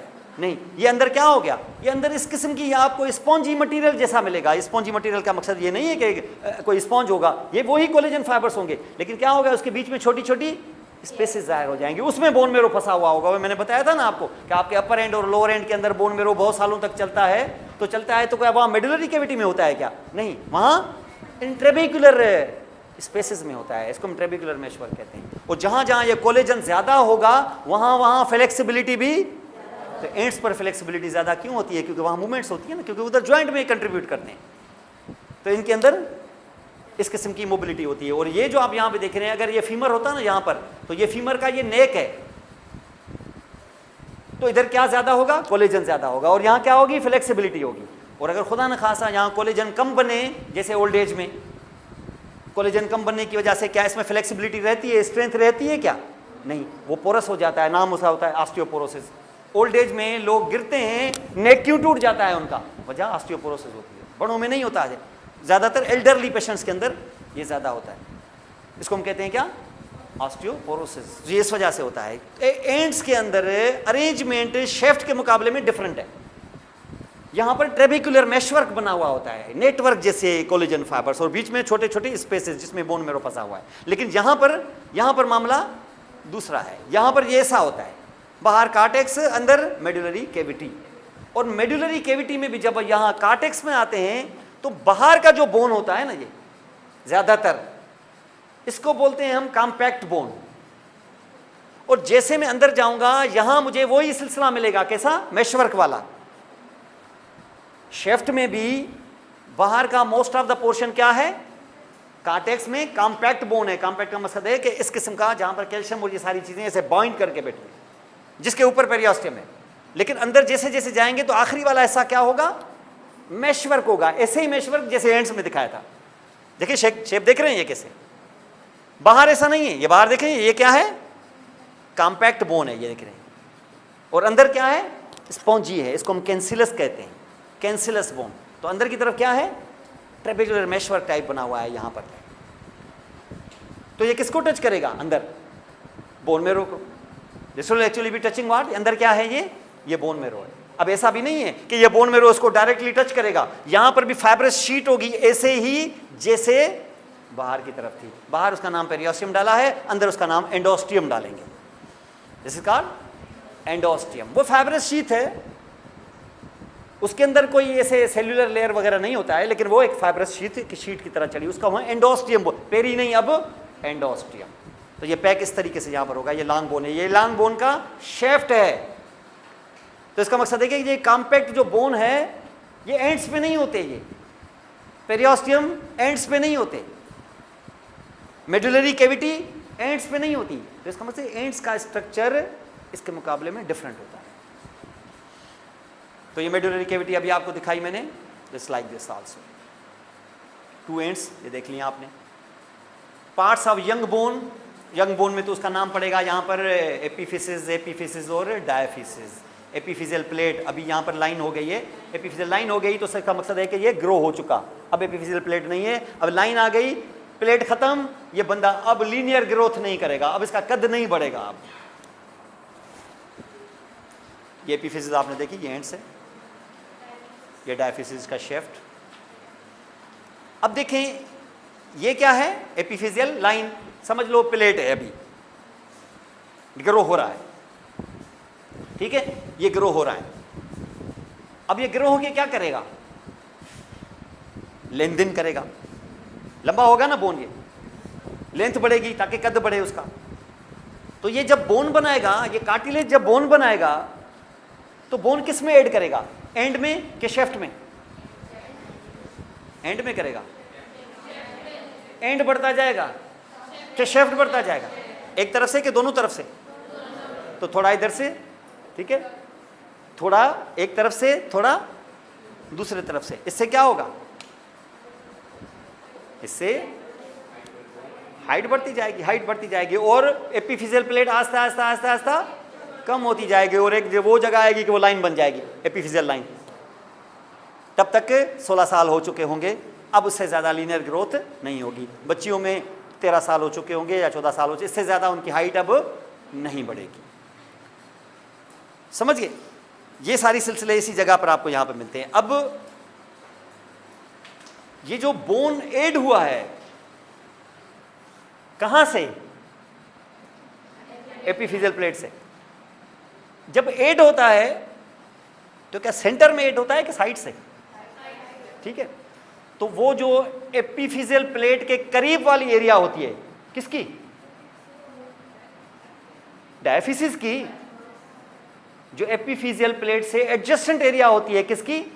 डायफिसिस की। वो सबसे एक्टिव होती है, क्यों? वहां से वो रिसीव कर रहा होता है ना। Most active area of the diaphysis is which one? Which is near the epiphyseal plate. इस टुकड़े को हम कहते हैं मेटाफिसिस। तो मेटाफिसिस एपिफिजियल एरिया का नाम है कि डायफिसिस का नाम है? कौन सा डायफिसिस का? दैट इज नियर टू, उसको हम मेटाफिसिस कहते हैं। हाईली एक्टिव होती है तो ज़बरदस्त ब्लड सप्लाई भी चाहिए उसको, ठीक है, इसको जहन में रखना। मेटाफिसिस आता है क्वेश्चन, तो दिस इज कहा दी मेटाफिसिस। तो ये आप 3-4 चीज़ें आप यहाँ जहन में रखें, एपिफिसिस क्या है, डायफिसिस क्या है, मेटाफिसिस क्या है, इन चीज़ों को आप जहन में रखें। एपिफिजियल प्लेट या कार्टिलेज, ये देख लिया ना आपने, ये देख रहे हैं कार्टिलेज, क्योंकि शुरू में तो आपको पता है ना ये पूरा बोन कार्टिलेज का बना हुआ होता है। बाद में सेंटर ऑफ ऑसिफिकेशन जाहिर होता है कि नहीं? सेंटर जाहिर होता है जहाँ बोन की डेवलपमेंट शुरू होती है। आपको पता है कि ज़्यादातर बोन्स कैसे बनते हैं, लॉन्ग बोन्स, शुरू में वो मॉडल बनता है उसका कार्टिलेज का। ये कार्टिलेज का मॉडल बन गया। कच्चा घड़ा बनेगा किससे? मट्टी से, और मट्टी है मीजोडर्म, ऐसे ऐसे ले लें आप। लेकिन क्या कच्चा घड़ा ही बेच देंगे कि पक्का करेंगे उसको? और पक्का करेंगे तो उसका ये सेंटर पहले यहाँ अपीयर करवाएं, जहाँ उस कार्टिलेज को किस में कन्वर्ट करें? बोन में कन्वर्ट करें। कार्टिलेज को, कांड्रो को किस में कन्वर्ट करें? ऑस में करें। माना सीधा बोलो कि ऑसिफाई करें। तो ये सेंटर डेवलप होगा, इसको हम कहेंगे सेंटर ऑफ ऑसिफिकेशन। कब जाहिर होगा? पैदा होने के बाद कि पहले? पैदा होने के बाद। बच्चा पैदा होगा पूरा कार्टिलेज बना के, यानी बच्चा कार्टिलेज के साथ पैदा होगा क्या? बच्चा है कोई वर्म थोड़ी है कि वो कार्टिलेज के साथ, वो बच्चा बाकायदा बोन्स के साथ निकलेगा। लेकिन जब बच्चा पैदा होके आएगा तो इसका शेफ्ट पूरा का पूरा बोन बन चुका होगा। तो ये जो इस वक्त ये सेंटर डेवलप हुआ है, पैदा होने के बाद के पैदा होने से पहले, ये 6th वीक में स्टार्ट हो जाता है सेंटर। इसको हम कहते हैं सेंटर ऑफ ऑसिफिकेशन। बर्थ से पहले कि बर्थ के बाद? तो ये बर्थ से पहले होने की वजह से इसको कहते हैं प्राइमरी सेंटर ऑफ ऑसिफिकेशन। तो शेफ्ट में जो सेंटर ऑफ ऑसिफिकेशन होता है वो बर्थ के बाद के बर्थ से पहले? तो बर्थ से पहले। तो ये बर्थ से पहले ये पूरा बोन बन चुका होता है ये सेंटर। लेकिन एंड्स अभी कार्टिलेज होती हैं। तो बच्चा जैसे पैदा होगा, एक्सरे लोगे, ये टुकड़ा बोन आएगा, ये टुकड़ा जाहिर ही नहीं होगा। क्यों? क्योंकि वो कार्टिलेज है। आपसे ये कार्टिलेज ही रहेगा? नहीं, ये बोन बनेगा, तो इसका मकसद है कि इसमें भी सेंटर ऑफ ऑसिफिकेशन जाहिर होगा। तो ये जाहिर होना शुरू हुआ है, लेकिन कब? बर्थ से पहले कि बर्थ के बाद? इसको बोलते हैं सेकेंडरी सेंटर ऑफ ऑसिफिकेशंस। तो एपिफिसिस में जो सेंटर ऑफ ऑसिफिकेशन जाहिर होते हैं वो कब? बर्थ के बाद। और ये शेफ्ट में जो जाहिर होता है वो बर्थ से पहले। इसको हम सेंटर ऑफ ऑसिफिकेशंस कहते हैं। और ये क्यों सेंटर ऑफ ऑसिफिकेशन में दिखा रहा हूँ? क्योंकि ये किस में जाहिर होते हैं? कार्टिलेज में। तो इसका मकसद है कि बोन जो है क्या पहले कार्टिलेज होता है? बिल्कुल, पहले कार्टिलेज होता है और उसके बाद ऑसिफाई होता है। इस किस्म की ऑसिफिकेशन को कहते हैं एंडोकांड्रल ऑसिफिकेशन। एंडोकांड्रल, कांड्रल बस किससे आता है? कार्टिलेज से। एंडोकांड्रल मतलब है ये पहले कार्टिलेज बना है, यानी मिट्टी पहले घड़ा बनी है, उसके बाद उसको पका किया है। इसको कहते हैं क्या? एंडोकांड्रल ऑसिफिकेशन या कार्टिलिजिनस ऑसिफिकेशन। ये समझ रहे हैं आप? ये एंडोकांड्रल ऑसिफिकेशन। कुछ बोन्स इनसे मुख्तलिफ होते हैं। मिट्टी ले आओ, सीधा घड़ा बना दो, पक्का घड़ा, बीच में कच्चे घड़े का सवाल ही नहीं। क्या फर्क हुआ दोनों में? इसका मकसद यह है कि मीजोडर्म लेके आओ और मीजोडर्म लेके फौरी तौर पे बोन बना दो, यानी मीजोडर्म से मेम्ब्रेन बनाओ, कार्टिलेज नहीं बनाओ, सीधा बोन। इस किस्म के ऑसिफिकेशन को कहते हैं इंट्रामेम्ब्रेनस ऑसिफिकेशन। ये कब बनती होगी? जाहिर है बर्थ से पहले ही, क्योंकि हमें बहुत जल्दी जो है ये स्कल के बोन्स, ये सारे बोन्स ये कहाँ से आते हैं? इंट्रामेम्ब्रेनस ऑसिफिकेशन से। क्योंकि यहाँ इतना टाइम नहीं है कि यहाँ हम कार्टिलेज बनाएं और उसके बाद बोन बनाएं, फलां बनाएं, नहीं। यहाँ सीधा क्या? मेम्ब्रेन, सीधा बोन। इस किस्म की मेम्ब्रेनस, इस किस्म के ऑसिफिकेशन को बोलते हैं इंट्रा मेम्ब्रेनस ऑसिफिकेशन। तो इस इंट्रा मेम्ब्रेनस ऑसिफिकेशन कहलाता है। दो टाइप्स के ऑसिफिकेशन होती है। उसके बाद मैंने बताया ना आपको कि ये एक बहुत ज़बरदस्त हाईली वेस्कुलर बोन होता है ये, तो इसकी ब्लड सप्लाई भी बड़ी ज़बरदस्त होती है। होगा क्या कि यहाँ पर पेरियोस्टियम पर एक सुराख होता है, वहाँ से एक आर्टरी अंदर एंटर होती है। उस ओपनिंग को कहते हैं फोरामेन, और इस फोरामेन का नाम है द न्यूट्रिएंट फोरामेन। क्या कहते हैं? Nutrient foramen. और यहाँ से एक आर्टरी एंटर होती है जिसका नाम है न्यूट्रिएंट आर्टरी। कहाँ से आएगी? जो साथ में कोई आर्टरियाँ घूम रही हैं उन्हीं में से एक ब्रांच होगी, और ये न्यूट्रिएंट आर्टरी यहाँ अंदर एंटर होगी। तो इसका मकसद है कि आपको फोरामेन मिलेगा किस में? पेरियोस्टियम में। और हमेशा वो फोरामेन ऑब्लिक होता है, ऐसे ऐसे नहीं होता है सुराख, ऑब्लिक होता है। ये बताता हूँ ऑब्लिकिटी की क्या वजह है। जब आप उसमें हाथ डालेंगे ना आप, तो आपको क्या सेंटर में देगा कि किसी एंड की तरफ मुंह होगा उसका, और ये अंदर की तरफ ये आर्टरी आके दो में स्प्लिट हो जाएगी, एक असेंडिंग ब्रांच, एक डिसेंडिंग ब्रांच। और ये ब्लू कलर का ये क्या देख रहे हैं? ये एपिफिस है, ये मेटाफिसिस है और ये एपिफिसिस है। क्योंकि ये कार्टिलेज है और यहाँ से ये न्यूट्रिएंट आर्टरी है जिसकी दो ब्रांचेस उठ रही हैं, तो एक ऊपर एक नीचे। ये शेफ्ट के लिए है, ना तो मेटाफिसिस तक ना एपिफिसिस तक, ये सिर्फ शेफ्ट के ऊपर और नीचे। और जैसे अंदर घुसेगी पेरियोस्टियम को तो सप्लाई करेगी ही, उसके अंडरनीथ मौजूद होगा वो बोन। कौन सा? मेडुला के कार्टेक्स। कार्टेक्स के बाहर का 2/3 सप्लाई इससे मिलेगी। ये जो पेरियोस्टियम देख रहे हैं ना, ये बाहर का कार्टेक्स, इससे सप्लाई होगा। तो बोन का बड़ा हिस्सा आपका न्यूट्रिएंट आर्टरी से सप्लाई हो रहा है, और ये न्यूट्रिएंट आर्टरी अंदर की तरफ ये इस तरीके से दाखिल हो गई है, लाइक दिस आल्सो। तो न्यूट्रिएंट फोरामेन से ये आर्टरियाँ इस तरीके से यहाँ पे दाखिल हो जाती हैं, लाइक दिस। और कार्टेक्स का कितना हिस्सा सप्लाई करेंगी? 2/3 सप्लाई करेंगी। नंबर 2, बाहर से बहुत सारी आर्टरीज यहाँ आई, ह्यूज ब्रांचेस। ये देखें ब्रांचेस कितनी है, देखिए। इन्होंने क्या किया है कि ये अंदर गई है न्यूट्रिएंट, ये जो बाहर से आर्टरियाँ अंदर एंटर हुई हैं, छोटी छोटी आर्टरियाँ, किसके अंडरनीथ यहाँ पर प्लेक्सस बनाया है? पेरियोस्टियम के अंडरनीथ। इनको कहते हैं पेरियोस्टियल आर्टरीज। क्या कहते हैं? ये पेरियोस्टियम को तो सप्लाई देंगी ही, अंडरनीथ जो कार्टेक्स आएगा उसका बाहर का 1/3 सप्लाई करेंगी, यानी तकरीबन 33% ये सप्लाई देंगी। माने ये जो अंदर ये आर्टरियाँ एंटर हो रही हैं क्या है, पेरियोस्टियल क्या सप्लाई दे रही हैं, पेरियोस्टियम को भी और कार्टेक्स को भी। कार्टेक्स कितना, जो पेरियोस्टियम के करीब है। तो अंदर वाला कौन सप्लाई करेगा, अंदर वालों के लिए तो मैंने न्यूट्रिएंट आर्टरी अंदर भेजी है, और अंदर न्यूट्रिएंट आर्टरी भेज के इसको दो जो हमने असेंडिंग डिसेंडिंग ब्रांचेस दे दिए हैं, तो ये अंदर क्या करेंगी, कार्टेक्स का बाकी हिस्सा सप्लाई करेंगी। बाकी कितना रह गया था अंदर का, 2/3 मेडुला की तरफ, अंदर की तरफ, तो अंदर के 2/3 को सप्लाई कौन करेगी, न्यूट्रिएंट आर्टरी। अब ये सारा खेल जो है ना, ये डायफिसिस तक का है खेल। आपके से ऊपर यहाँ कौन आएगा, यहाँ आने के लिए आपको ये आर्टरीज अलग मिलेगी, क्या कहते हैं इनको, एपिफिजियल आर्टरीज।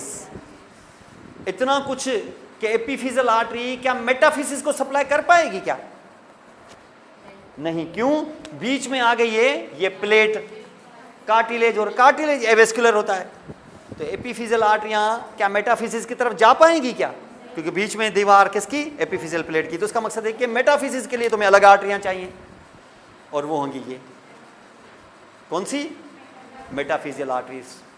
तो ये मेटाफिजियल आर्टरीज यहाँ पर आपको ये मिलती हैं यहाँ। अब ये जो न्यूट्रिएंट आर्टरी ये गई, और ये जो मेटाफिजियल आर्टरी गई, ये तो आपस में एनास्टोमोस कर सकती है ना, एनास्टोमोस का मकसद है कि वो यूनियन हो सकती है इनकी, लेकिन ये एपिफिजियल के साथ नहीं कर सकती। इसका मकसद ये हो गया कि खुदा न खास्ता अगर न्यूट्रिएंट आर्टरी में कोई क्लॉट फंस जाए और यहाँ आके फंस जाए इधर, तो क्या मेटाफिजिस को एपिफिजिस हेल्प कर सकता है क्या, तो इसका मकसद है कि मेटाफिजिस जो होगा वो नेक्रोसिस हो जाएगी, डेथ हो जाएगी उसकी, क्योंकि सप्लाई उनको ऊपर से नहीं मिल रही है। क्यों नहीं मिल रही है, क्योंकि बीच में एपिफिजियल प्लेट है। ये किस में होगी, ये यंग बच्चे में होगी, लेकिन जैसे जैसे 17 साल गुजर गए, अब ये प्लेट बीच में रही है कि नहीं रही, अब नहीं रही, तो एपिफिजियल और ये आपस में ज्वाइन हो जाएंगे, अब वो डिजीज नहीं होगी। ऐसी आर्टरियाँ जहाँ आके खात्मा होता है, और जिनको ऊपर से कोई और आर्टरीज यूनिट नहीं करे एनास्टोमोस, ऐसी आर्टरीज को कहते हैं एंड आर्टरीज। क्या बोलते हैं, एंड आर्टरीज। जहाँ एंड आर्टरियाँ होती हैं उधर से कोई आपको हेल्प करने वाला नहीं होता। तो एंड आर्टरी कभी भी ब्लॉक हो जाए, कोई क्लॉट फंस जाए, तो आगे ब्लाइंड गली है, वहाँ पर बंद है, फिर वो चीज़ इन्फेक्शन या वो चीज़ उसकी डेथ हो जाती है। फिर अगर ऐसा हो गया डेथ, यहाँ पर मेटाफिजिस की डेथ हो गई, तो क्या बोन ग्रो करेगा क्या, तो इसका मकसद है कि वो लिम्ब शॉर्ट रह जाएगी as compare to the other. हाँ हाँ, नहीं, डार्फिज्म का मामला अलग है, उसमें तो एपिफिजियल प्लेट ग्रो ही नहीं करती है, वो मामला अलग है। और नर्व सप्लाई तो मैंने आपको बताई थी कि ह्यूज नर्व सप्लाई है, और अभी आपको मैंने बताया ऑसिफिकेशंस, और ऑसिफिकेशन में मैंने दो ऑसिफिकेशंस आपको बताई, एक इंट्रामेम्ब्रेनस और एक दूसरी एंडोकांड्रल ऑसिफिकेशन। एक प्राइमरी सेंटर्स, दूसरे सेकेंडरी सेंटर्स। ये आपको मैंने बताया कि ये किस तरीके से यहाँ पर मौजूद होते हैं। ये जो अभी आपने डिस्कस किया, ये है general anatomy of the bones. आपको पता होना चाहिए 6 एग्जाम्पल्स बोन्स की क्लासिफिकेशन के टाइप्स, और उसके एक खास examples, long, short, flat, irregular, sesamoid and pneumatic bones. और कौन कौन से, हाथ लगाएं, देखें, आप अपने जाएं लेबॉर्ट्री, देख के आएँ।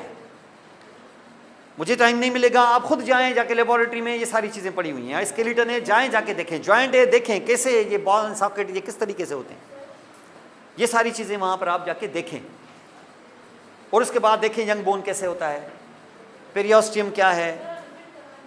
हाँ हाँ, क्या क्या, मैं करवा लूँगा बेटा, कोई मसला नहीं है, लेकिन प्रॉब्लम यह है कि आप खुद जाएं, पहले आप जाएं, आपको क्या प्रॉब्लम है वो मुझसे पूछें। ये नहीं कि जब तक आप हमारे साथ चलेंगे नहीं, ऐसे जाएंगे तो ये कभी हो नहीं सकेगा आपसे। आप जाएं, मैं आपको बताऊं कि ऑल ओवर द वर्ल्ड ये जो आपको पढ़ाया जा रहा है ना, ये बिलीव करें दुनिया भर में कहीं नहीं है। मेरे पास यानी तकरीबन दुनिया के मुख्तलिफ कंट्रीज से मेरे पास स्टूडेंट्स जूम पे होते हैं। लास्ट टाइम मेरे पास एक कैमरून आइलैंड की एक स्टूडेंट थी, वो मेरे साथ कनेक्ट हुई। उन्होंने बोला कि सर आप जो है ना, वो मेरे यूट्यूब पे क्लासेस थी, तो मेरे यूट्यूब पे चैनल्स वगैरह थे, ये वो सारे स्टूडेंट्स हैं। ये बेसिकली लड़की थी लाहौर की, वो कैमरून आइलैंड में, वहाँ पर वो कैमरून आइलैंड में सारा सिलेबस जो है ना वो यूएसए का है। ये कैमरून आइलैंड जो है ना, ये इधर जैसे कोलंबिया वगैरह ये आइलैंड्स हैं, वहाँ पर, वहाँ जो कॉलेजेस हैं, यूनिवर्सिटीज़ हैं बहुत बड़ी, और बाकायदा उनकी बड़ी रैंकिंग है उनकी। तो मैं समझा शायद न्यूरो एनाटॉमी, उसने बोला कि नर्वस सिस्टम है, मैं न्यूरो एनाटॉमी पढ़ाएं, जो आपका मैनुअल है ये सारा हमें पढ़ाएं, 25 क्लासेस जो है ना हम अरेंज करते हैं, वो आप हमें जूम पर दें। मैंने कहा चलो ठीक है। अब उनका एक तो टाइम ख़राब था, ये 12 घंटे का डिफरेंस, वो रात को वहाँ सुबह को नाश्ता करके बैठे हुए हैं, मेरा ये 3:30 बजे रात का, 12 घंटे का फ़र्क। मैंने चलो जैसे कैसे करके दिया। अब वो मुझे ये बोल रहे थे कि सर ये टॉपिक्स जो निकल कर आए गए। मैंने कहा चलो उसकी आप पावर पॉइंट भेजो। कैन यू बिलीव कि एक दिन में उसने मुझे कोई 12 पावर पॉइंट्स भेजे, ये आज हुआ है। मैंने कहा हाउ इज इट पॉसिबल कि ये 12 लेक्चर्स एक दिन में हुए होंगे? बोला 12 लेक्चर्स क्या हुए हैं सर ने ऐसे जल्दी जल्दी 3-4 उसने समझा दिए, हमें सिर्फ उसने व्हाट्सएप कर दिया कि ये घर पढ़ लेना। ये स्टडीज़ हैं, वहाँ पर स्टूडेंट को खुद करना होता है, ये एडल्ट स्टडी है। आप यहाँ आए ना, आप एडल्ट्स हैं, स्टूडेंट टीचर एक एक चीज़ नहीं पढ़ाएगा आपको, ओवरऑल 5 मिनट के अंदर ये पढ़ा के आपको व्हाट्सएप पे भेज देगा कि ये जाके घर पढ़ के आ जाओ, जो मुश्किल हो वीक के एंड में इसकी मैं डिफ़िकल्टी सॉल्व करा लूँगा। वो कराए ना कराए, और इससे एग्ज़ाम आएगा। मैं आज आपको अगर फॉर एग्जांपल यहाँ पर 5-10 मिनट ये बोन की क्लास दे के बोन मसल और फलां पे 4 पावर पॉइंट्स दे दूँ कि ये हो गया, कल के दिन तो मेरी FIR कटवा देंगे आप कि ये सारे तो बकवास कर रहे हैं, ये कहाँ हुआ है। ये होना उसको बोलते हैं जिसमें एक एक पॉइंट, वो जिसने उस दिन में 2-3 छोड़ी हैं वहाँ पर, वो आ गए ये सर ये तो हुआ ही नहीं है। भाई नहीं हुआ तो पढ़ लो तुम। नहीं पढ़ कैसे, हम कैसे पढ़ेंगे? हम पढ़ेंगे कि हम आपको किस लिए किसकी तनख्वाह दे रहे हैं? आप पढ़ना आपको है, मुझे पढ़ना है, आपको नहीं पढ़ना।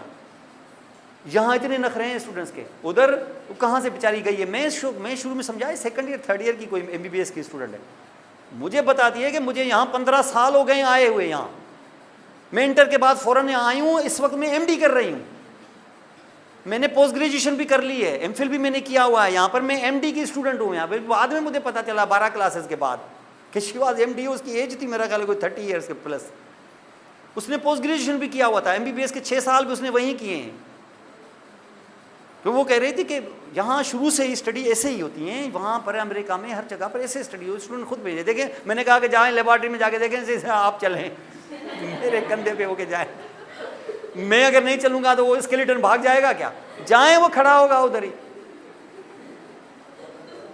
और आपको तो बहुत सारी एडवांटेजेस हैं, सोशल मीडिया खुला हुआ है, जो चीज़ आपको दिमाग में होती है, लॉन्ग बोन डाल दें यूट्यूब पर, पूरा लॉन्ग बोन आ जाएगा। यहाँ पे समझाया गया, मेरी वीडियो भी होगी, ये वो बुक भी पहले से ही दे दी आपको, इतनी सपोर्ट। उसके बाद इसकी पावर पॉइंट भी दे दूंगा, वीडियो भी आ जाएगी शाम तक, साथ में आपके पास। इससे ज़्यादा आप अंदाज़ा लगाएं। वो बहुत सारे स्टूडेंट मेरे ऐसे होते हैं, वो बोलते हैं सर हमारा वक्त जो है हमारे पेरेंट्स के साथ कम, आपके साथ ज़्यादा गुजरता है। आज 6 क्लासें देख ली तो 7 घंटे तो आपके साथ जो हैं हम लोग, वहाँ पर भी 2 घंटे आपके साथ गुजार के आए हैं, 7 घंटे आपकी क्लासें बैठ के हमने देखी हैं, तो तकरीबन मोस्ट ऑफ द टाइम तो हम लोग आपके साथ गुजारते हैं। तो कहने का मकसद है कि हम इतना आपके साथ होते हैं, लेकिन आप कुछ खुद भी तो मूव करें। कोच चाहे आसमान से कहीं मरीख से आ जाए, पिच पे खेलना खिलाड़ी को है, ये मैं आपको बता दूं। वो जब खेलना आपको है तो आप चलिए ना, जाएं तो सही, ठीक है ना, जाएं आप स्केलेटन के साथ जो है ना, वो आप थोड़ा सा इंटीमेसी दिखाएं। आप देखने आपका मसले खुद ही हल हो जाएंगे, वरना ना हो हल तो हम बैठे ही हुए हैं। लेकिन जाएं आप खुद, वरना आप इंतज़ार करेंगे ना, बिलीव करें आप बैठे ही रहेंगे। फिर जब वार्डों में जाएंगे इंतज़ार ना करो कि टीचर आएगा, कभी नहीं आएगा, सवाल ही पता नहीं होता। हाँ जाएंगे ना, उसके पास ये मसला है, इनकार नहीं करेगा, इसलिए वो पूरी कोशिश करते हैं कि कोई आए ही ना हमारे पास। और आप इस इंतज़ार में हैं कि आएंगे सर, वो सर कभी नहीं आएंगे, सर का दिमाग नहीं घुमा हुआ है कि एक एक तरफ जाएंगे, कभी नहीं आएगा। खुद जाएं, खुद करें आप उसको, क्योंकि आप बच्चे नहीं रहे, छोटे बच्चे नहीं हैं कि हाथ से पकड़ के आपको लिखना सिखाएंगे। जाएं आप खुद, वो जो मसला है उसके लिए हम बैठे हुए हैं, कोशिश करें आप, ठीक है ना? ठीक है, चलें ठीक है। अब आप थोड़ा सा गैप करें तो फिर एक टॉपिक और उठाते हैं।